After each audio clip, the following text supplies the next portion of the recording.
Hello, ladies and gentlemen. We are back with another Renegades React. For whatever reason, some of these top trending videos have been requested. This being 10 people who survived the impossible. I don't think this is going to end well. This is gonna hurt. So we're gonna jump right in. Yeah, because that's the appropriate move. Good luck, everyone else. Oh, here we go.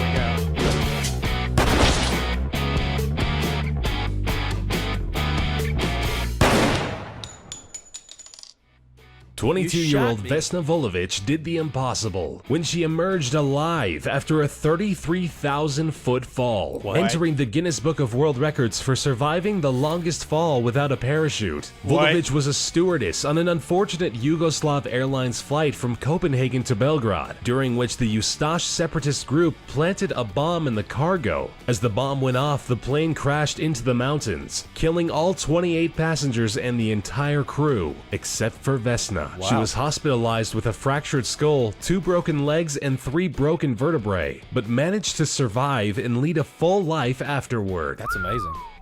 Wow. Croatian music teacher Fran Selak has had more than a few meetings with death and survived all of them. Reaching the age of 85 was not a smooth ride for Selak. At the age of 33, a train Selak was on flew off the tracks into an icy river, killing 17 passengers, but not him. I mean, with a we've gone broken off the arm, rails Selak before, survived but, this ow. close call, only to find himself in a plane 1 year later flying across Croatia. A door on the plane was blown away, and Selak was blown out of the plane with it. Believe it or not, he survived by landing on a haystack. Only 3 years later, he was on a bus, which plunged into the river and killed 4 people. But, of course, not him. At the age of 41, the fuel tank in his car exploded.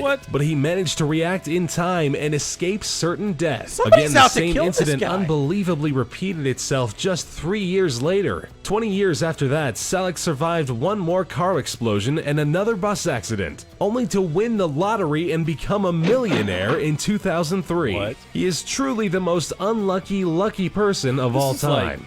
What? He's had more hard knocks Stella than John Maris McClane. College's Old Christians rugby union team from Uruguay had a mountain peak named after them when they tragically crashed into it while flying to Chile to play a game. The Glacier of Tears killed 12 people, leaving the others roaming through the vicious Andes on a temperature of 30 degrees below zero. Running out of the scarce food reserves they had, the survivors lost all hope when they heard via radio that the search for them had been called off. In the harsh conditions, they started dying off one by one, with the last ones standing eating their deceased friends, in a desperate attempt to keep on living. 2 of the bravest people managed to reach Chile on foot and inform the world that a group of 16 people were still out there, having survived an incredible 72 days. Whoa. Wow.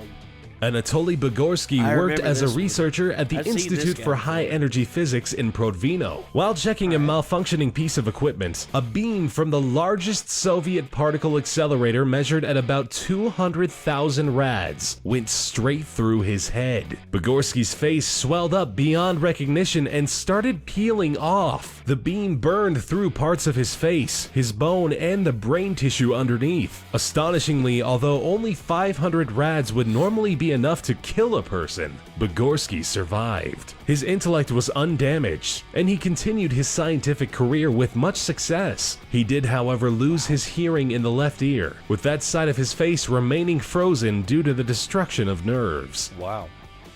Roy Sullivan was a ranger in Virginia who made it to the Guinness Book of World Records by surviving being struck by lightning 7 times. Each strike did leave him scarred through. The lightning left him with minor injuries each time, such as the loss of a toenail or burning off an eyebrow. But some of the incidents had more serious consequences, such as setting his hair on fire, searing a shoulder, or leaving him with chest burns. Ironically, after a series of miraculous survivals, Sullivan ended his life at the age of 71 by suicide, apparently out of reasons unrelated to his bad luck when it comes to storms. Wow. Jeez.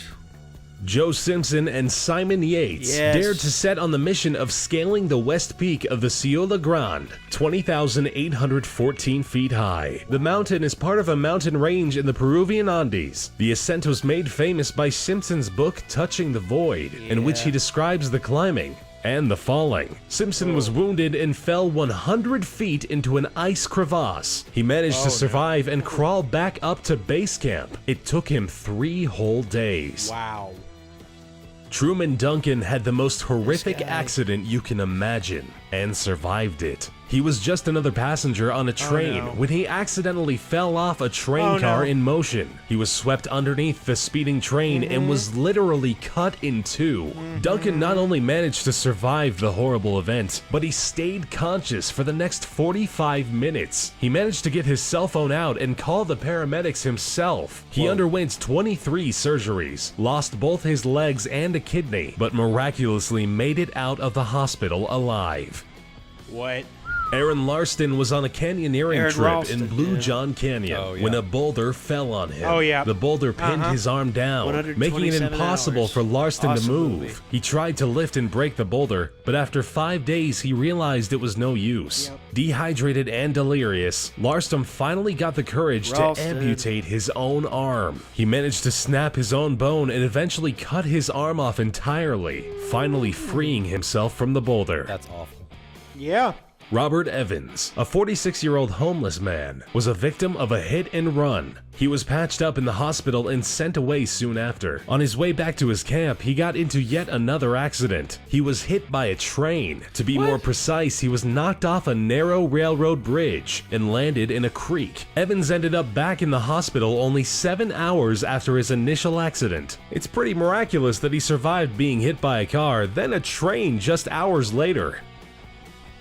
Morrow Prosperi took part in a 1994 marathon called the Marathon of Sands. Taking place in Morocco, the marathon was unfortunately swept away by a sandstorm, which caused Prosperi to lose his way and left him stranded in the desert. Running in the wrong direction, he ended up in Algeria, where he took refuge in an abandoned mosque. He survived 9 days by drinking his own urine and eating bats and snakes before he was found by a nomadic family who took him to an Algerian military camp where he was hospitalized. Dude's hardcore.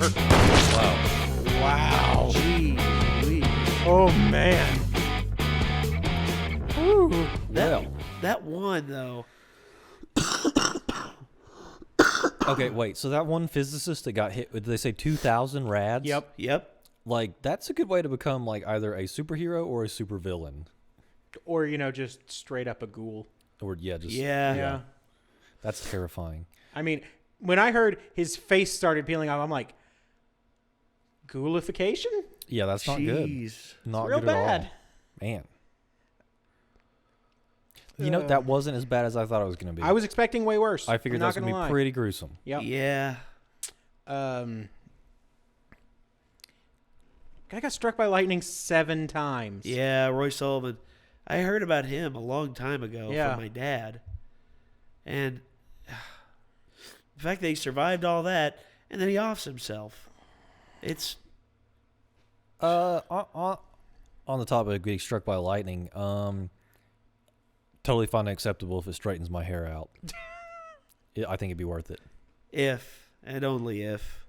Mike, I hate to tell you, I don't think there's any force upon this planet that can manage that. Oh, well. Yeah. One can always hope. Well, you're just going to have to deal with the Kraken for now. Also, to point out, if you're in a survival situation, don't ever drink your own urine. That's not going to help you survive. You eat bats and snakes, yeah, that'll help, but don't drink your own urine. That's just working against you. Yeah. There's a reason why you're getting rid of it. Yeah. Yeah, it's toxins. Good on that guy for surviving, though, because, I mean, Morocco and Algeria. It's rough business. Yeah. Man. Whew. All right, fellas. Well, I think that's got it for this one. Hopefully, if we watch any more, they're going to be gruesome. Let's face it. I mean, let's face facts. All right. Well, but until that time, thank you for joining us, and please check the description for all of our related content. And as always, please give us more suggestions. I mean, this is a reaction channel, so that's kind of what we do. And until next time, see you later.